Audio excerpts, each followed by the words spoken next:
it keeps going down, generation to generation. That's the difference. Their chachma goes bottom up, our chachma goes top down. At some point it meets.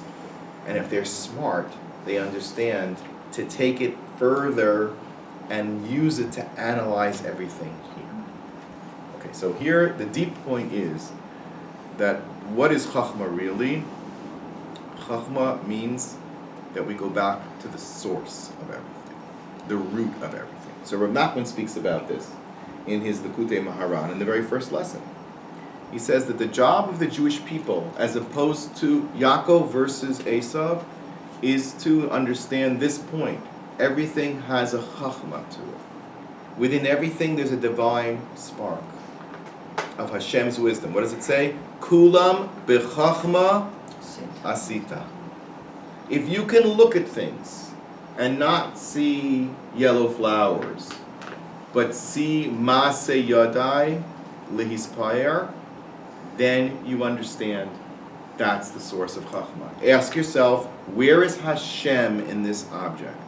Now, the Hasidim took this starting with Baal Shem Tov, to another complete level, and Rav Nachman especially. And this is what's very important in our era that began around 1740, the era of Melech HaMashiach, of the real freedom from Golus, because that's what started to happen in the world, intellectually, and to the Jewish people. Okay? Freedom starts. And we are free from the constrictions of Golus, starting. But the idea is that we have to see what is the source. If something will go back to its root, if you can get to, what do I say, get to the bottom of things.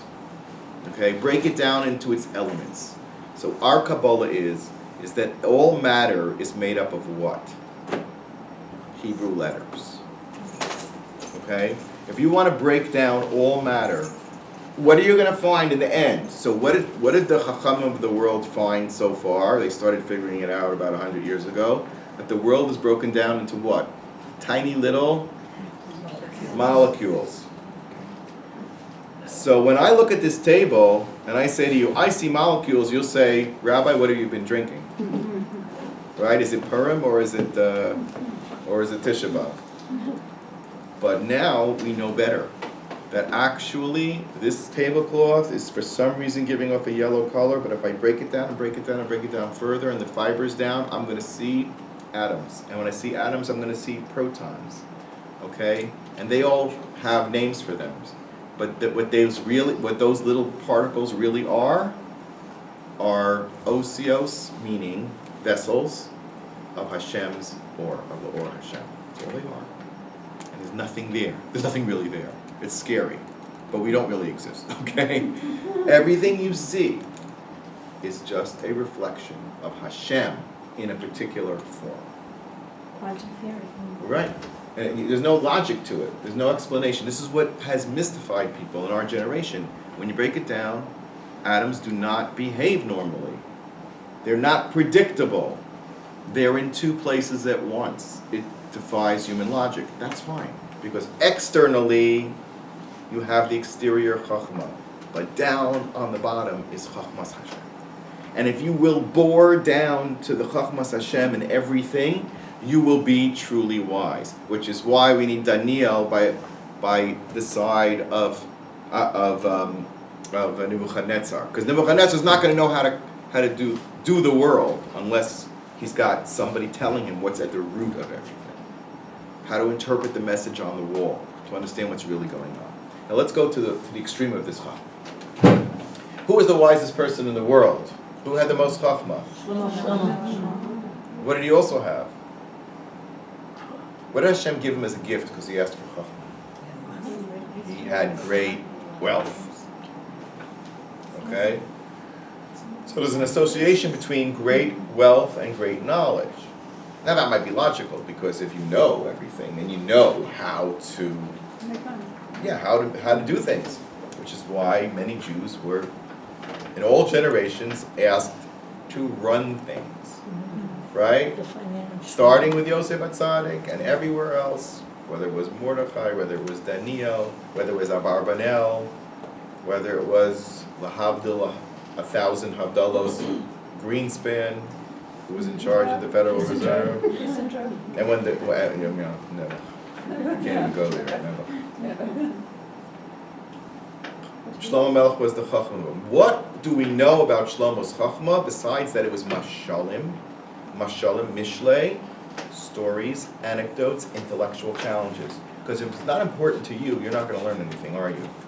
I have to give you an intellectual challenge, a riddle, a puzzle, a metaphor, and then you're going to learn. Something to think about when you drone at children boring lectures, right? My kid is in camp in America. So we called him today. Now, he thinks that America consists of the following: amusement parks, arcades, batting cages, baseball games, and nothing, pretty much nothing else. Then you have to go to shul in the morning and you learn and so on. But basically, it's one giant thrill ride. That's his thought. And he gets to camp, I say, do you like camp? Yeah, how are the kids treating you? Great, they're really nice to me. How does your counselor? Terrific. How do you like the learning? I love the learning. How are you doing at sports? I'm doing great. Are you so happy? It's a little boring. What do you mean? You have activities all day long. You're davening and you're learning and you're playing sports. He says, but then we go back to the bunk. He's looking for the action. Action. You got to get somebody into their world of their imagination. That's chachma. It's a chachma to know. That's why I believe that the Medrash, and this is very, very important, says Rabasi Bagoyim means Rabba Badeos. We know how to get into people's heads. Because you know how many Deos there are? As many people as there are, that's how many Deos there are. Like they say the joke. 2 Jews, 3 opinions. Because we all have our own unique understanding, because we all reflect another combination of those forms, or sviros, or letters, that is a piece of Chachmas Hashem. The worst thing you can do is to categorize everybody as the same.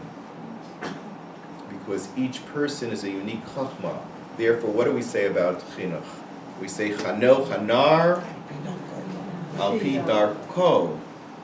And they used to say about Rav Hutner, we told the story about Rav Hutner's rescue in our last Shiur. He was rescued by a member of our community from his hijacking. You know that he was hijacked in Jordan. And Mr. Kestenbaum was the one who saved him, Olav Hashem, who lived in our community for a number of years. Yes? Yeah.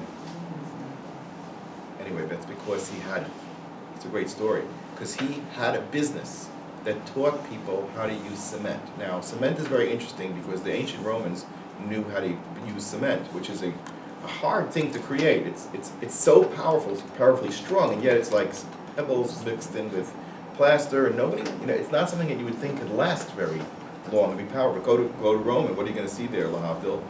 The Colosseum is still standing, looks in pretty good shape, right? And a lot of the Roman buildings here in Eretz Yisrael, including Maras HaMachpelah, and including the Kotel, and all these places, still around. They knew a tremendous amount about the technology of building. Well, Mr. Kestenbaum had a company that knew how to do something with cement. I don't know what, but he was smart, and they made it cheap. It was a cheap, key building ingredient. And guess who needed it? Arabs. Lots and lots of Arabs who in the 60s and the 50s were building up things like the Aswan Dam. Remember the Aswan Dam and building projects? They wanted to show that they were smart. You need concrete. So he got the job to build all the canals in Egypt. You believe this? A Jew from Germany who was living in, and he didn't look Jewish. He was very, very tall and Germanic looking. And he had business all over the Arab world. In fact, he had a contract with Nasser to build. Nasser was trying to destroy Israel. He had a contract to build his canals. Do you believe it? And he was tight with all of the Egyptian top-ranking business people and so on. He had connections. When he went to Egypt, he stayed in the Nile Hilton. He knew the place like the back of his hand. A throwback to who? A throwback to who? Yosef Atzadik. You know what his name was? Ephraim, by the way. Egypt needs his chachma. Fascinating story. Just like they needed Yosef's chachma to what? To build up Egypt. It's like a story. And in 1970, one faction of the PLO was trying to hijack a number of planes. They ended up hijacking, I think, 3 out of 4. And they took them to a little airstrip built by England in some dusty road in Jordan. And they weren't going to give them back until the West freed all the prisoners, which were in many different countries, not only Israel. And it slept on for 3 weeks and no one was getting anywhere. And people's lives were in danger. So eventually, Mr. Ephraim Kestenbaum decides that he's going to take matters into his own hands because Hashem has given him this entree to the Arab world. He came up with a chap that if Nasser, the pharaoh of his day, right, literally, would decree that these guys should knock it off and accept some sort of deal, that they would. So he just gets on a plane to Egypt. Where was he living? Still in Germany? England. England. And gets on a plane, flies to Egypt, flies to Cairo, checks into the hotel, and runs to the palace and asks for an urgent meeting with Nasser. This is what's too good to be true. And he sends a note. Now, he had learned from his father how to bribe Jews out of danger. Because his father, who was German, bribed many Nazis to save hundreds of Jews. And he really was a hero in that. And with him, Rabbi Weissmandel also did it, but he was literally negotiating his father directly with Nazis, with the Swiss, who would hand money over to Nazi representatives, at great danger to him because he was already in America, and brought Jews out of. So he knew this game of how to grease palms to save Jews. And maybe that's the biggest chachma of all. Rabbi Nachman says that although Esav son el Yaacov, and this is very deep, Esav loves Jewish money more than his own, much more than his own. So what does Yaakov Avinu do to make Esav very happy? He sends them a fortune of money. And Chazal tell us that he sent it every year. Sadly, in that money is rooted in spirituality, which is why the biggest chacham in the world, Shlomo, is blessed with enormous wealth, because money is not the root of all evil. It's the other way around. Chachma is the root of all money. Okay? Therefore, when the chachma is in place in the Beis Hamikdash, what happens to the world? It explodes with wealth. When the Jewish people begin to come back to their homeland, what happens here? We start bringing tremendous benefit out to the world. Isn't that what's happening? Does anybody even know why? I'll tell you why. Because we're going back to the original setup of who we are. We are the root of all chachma, the root of all shivim lashon. Yosef HaTzadik, the mashpir, who brings blessings and wealth if you just listen to him. The problem is that there comes the paro asher lo yada es Yosef, and that's the beginning of their tsaros. Their years of famine come the day that they deny that chachmas haTorah. Koresh had it right, Nebuchadnezzar got it right, Achashverosh got it right, Paro originally got it right. Does the world have it right? No. And the reason they don't is what caused this gullus for thousands of years. They refused to accept the truth that Ki mitzion teitzei Torah u'devar Hashem mi-Yerushalayim. It's gonna all come from here. Wait, let's go back to Mr. Kestenbaum. So he gets to the palace and he gives a secretary, I must see Nasser. Nasser's very busy, cannot see you. He gives him an envelope. Probably had lots of money in it. Okay, he'll see you for a few minutes.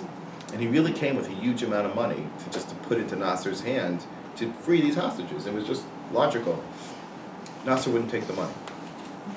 Nasser met him. He said he was surrounded by hundreds of our uniformed soldiers. Who knows what they were plotting, right? It was the height of the war attrition against Israel. They were certainly not planning anything good about Israel, but he comes down a red carpet, and he was a very imposing man. And Mr. Kestenbaum didn't back off, and he approached him, tried to press an envelope into his hand. He says, "What do you need?" Because he knew that he had the government contracts to build. He knew this is his Yosef. This is the guy that's making him a tremendous amount of money. Okay, I'll talk to you. He says, "I need one of your top people." So he picks a general, and he gives him over to Mr. Kestenbaum and says, "Go with him, whatever he needs." B'kitzur, with the general's help, they get to the terrorists. He said that he never said so much Tehillim in all of his life. Driving up to that field, he realized his life. All they had to do was take them captive. You understand? Add them to the captives or blow them away on the spot. He put his life in complete mortal danger, just like his father did with the Nazis to save Jews. And he uses this general to tell them that I have a message from Nasser, and he flashes the papers, and they don't even know what it is, but it was official stamps for the canals, building projects.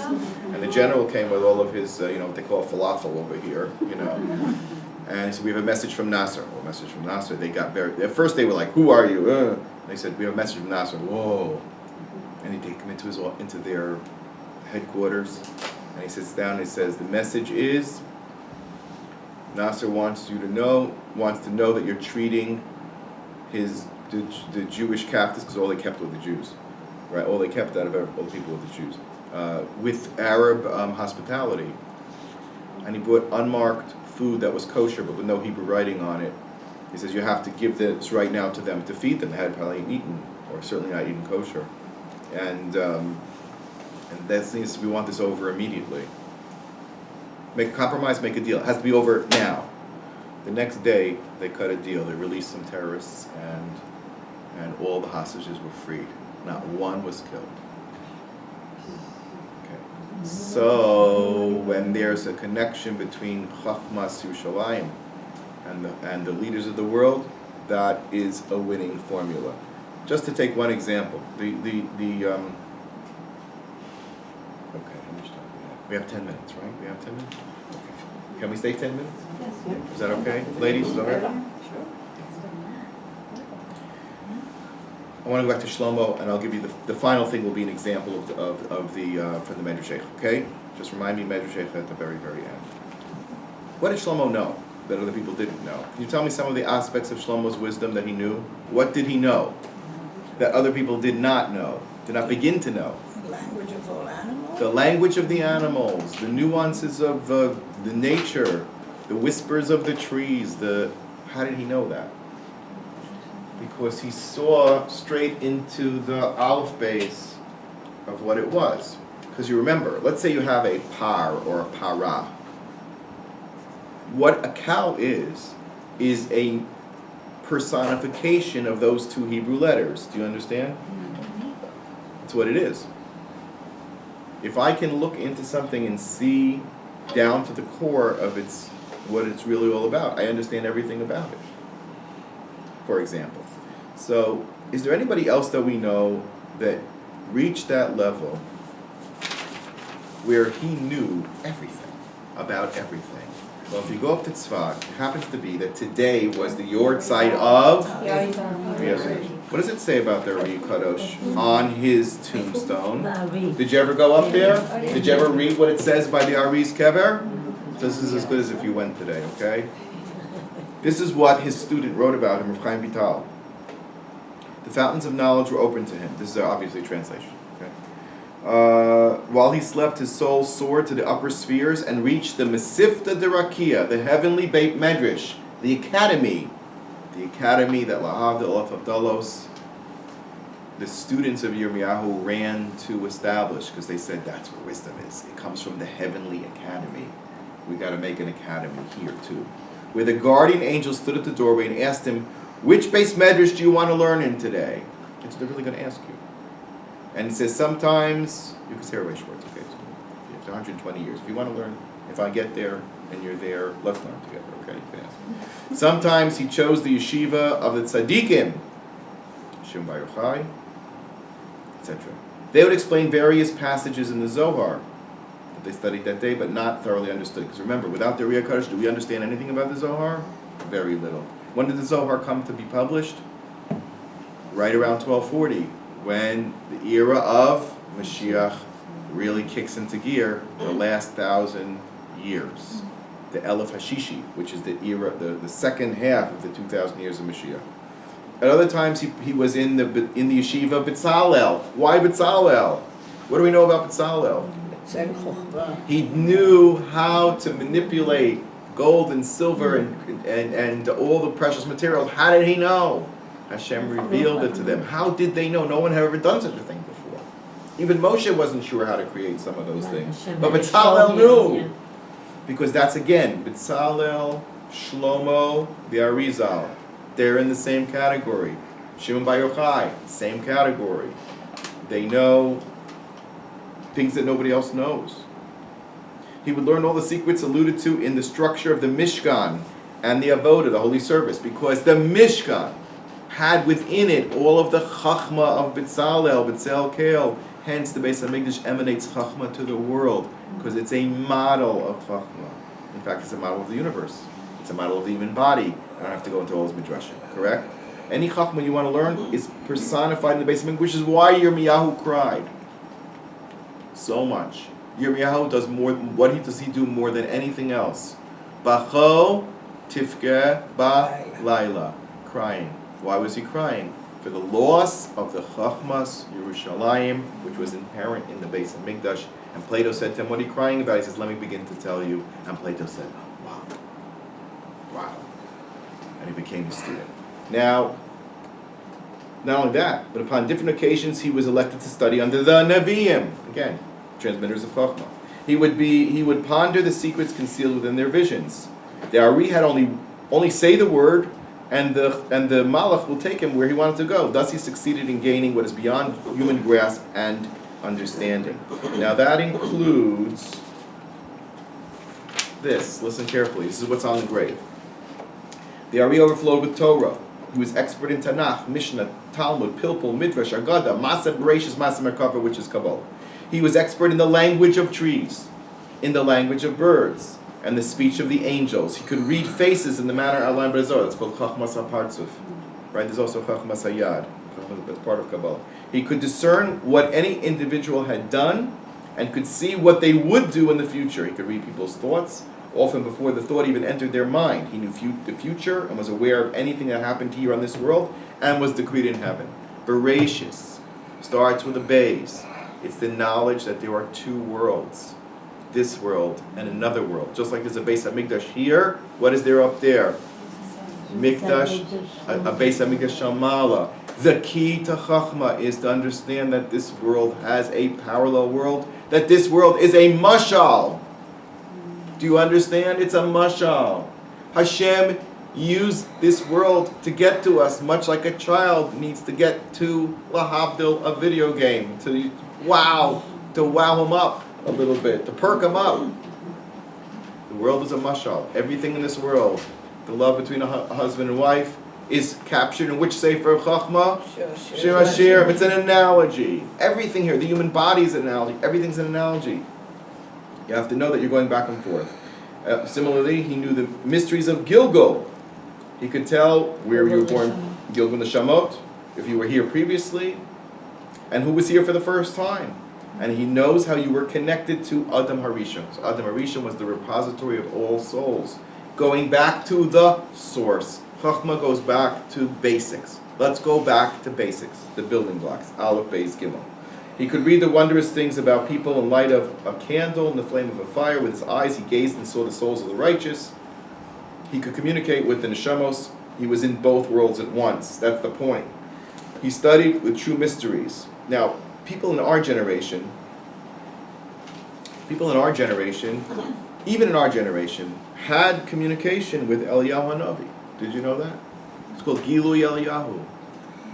That means there's a communication between this world and the next. The writer of the Shulchan Aruch, Yosef Karo, had a Magid that spoke to him. So what do we understand? Chachma is not achieved by staying in this world. Chachma can only be achieved by the bays, that there's upper world and lower world. That's why Rav Nachman says, Ela told us, Shamayim ba'aretz, Moshe Shapiro writes about this, Behi bar'am, right? Behi bar'am. It is a bay's world. Behi baram. If you don't understand that there's Chachmas Torah coming from upper sources, then you don't understand really what Chachma is all about. So the Ari HaKadosh had a relation to Chachma like Shlomo Melech. So Shlomo Melech had a relation to Chachma because he built the Beis HaMikdash as who? Just like B'Tzalel. What did we lose? We lost all the connection. The Torah itself goes into Golus when we go into Golus. Up until the time that we went into exile, Beis HaMikdash, you could create Torah through drushos of Chazal. The rabbis could actually originate original Torah laws and halachos using the 13 principles that Moshe gave us. Once the Beis HaMikdash is destroyed, all we can do is gather up the information, the original information that was already taught. We cannot add anything. We can just reflect on what was. This is the sadness. This is what we have lost. I want to thrill you into think the following. What we have now is nothing compared to what we're going to have when we reconnect to the source of Chachma. The world is missing the source of Chachma, the Beis HaMikdash itself. When we plug in again to the Beis HaMikdash, which is already starting, the outpouring of it is truly amazing. And we already see what man has accomplished in the last how many years? 100 years. And I've said many times, the year 5666 corresponds to the year 1906. I promise you, if you look a little research, you will find that every major technological innovation came into the world, in what our world is, in 1906. The car, the airplane, the electronics, the knowledge of Telephone. what's that? Telephone. Do you know that a Jewish woman invented Wi-Fi? Did you know that? No. Did you know that? Tell us about it. Because women is chachmas nashim, is ban sabesa. That's what we say. Okay, maybe turn the camera off for this. I don't know. No, I concluded. I don't care. Hedy Lamar. Does that name ring a bell? Hedy Lamar. Hedy Lamar was a Jewish Austrian woman who became an actress. She escaped the clutches of the Nazis. She was a spy. Yeah, she was a spy. I think she actually They made a helped. movie I think she of it, actually I helped, think. like an Esther kind of figure. I think she helped. They had a Alcoholic. movie. Yeah, they're making a movie about her life. She discovered, with a partner, Germans that have the technological bent, how to communicate wirelessly, which is what's known today as Wi-Fi. She invented wireless communication. Chachma is all about wireless communication. Chavetz Chaim used to say, putting on a pair of tefillin can only be understood. He lived after 1906, right?